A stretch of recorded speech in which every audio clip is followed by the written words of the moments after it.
తెలియదు మీరు ఎంత ఖర్చు పెట్టిరో. ఏ రోజు దానికి డిపిఆర్ లేదు, ఈ రోజు కూడా దానికి డిపిఆర్ లేదు. మీరు డిపిఆర్ గురించి మాట్లాడుతున్నారా? మేము ఆవేశపడి కూలపడుతున్నామా?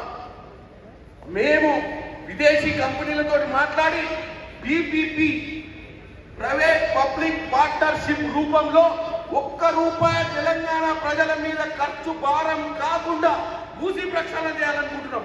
కమిషన్ల కోసం కాదు. ఎవరు చెప్పిండ్రా నీ అయ్యా కమిషన్ అని? పచ్చ కామర్లు వచ్చినోడు పచ్చ కామర్ల లెక్కనే మాట్లాడతాడట.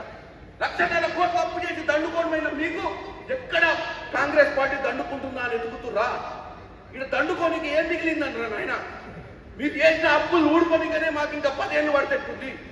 మీరు చేసిన కర్మల కోసం, మీరు చేసిన దరిద్ర పాలనను తుడిచిపెట్టడానికి ఇటుకు వచ్చి ప్రభుత్వంలో మేము పనిచేస్తున్నట్టుంది. ఇక్కడ ఉన్న ఎమ్మెల్యేలు రోజు రాత్రి పగలు తిరుగుతున్నారు. వీళ్ళని అడగండి. 10 నెలలు అయింది వచ్చి దండుకోనికి వచ్చిర్రు అనుకున్నావు. మీరు చేసిన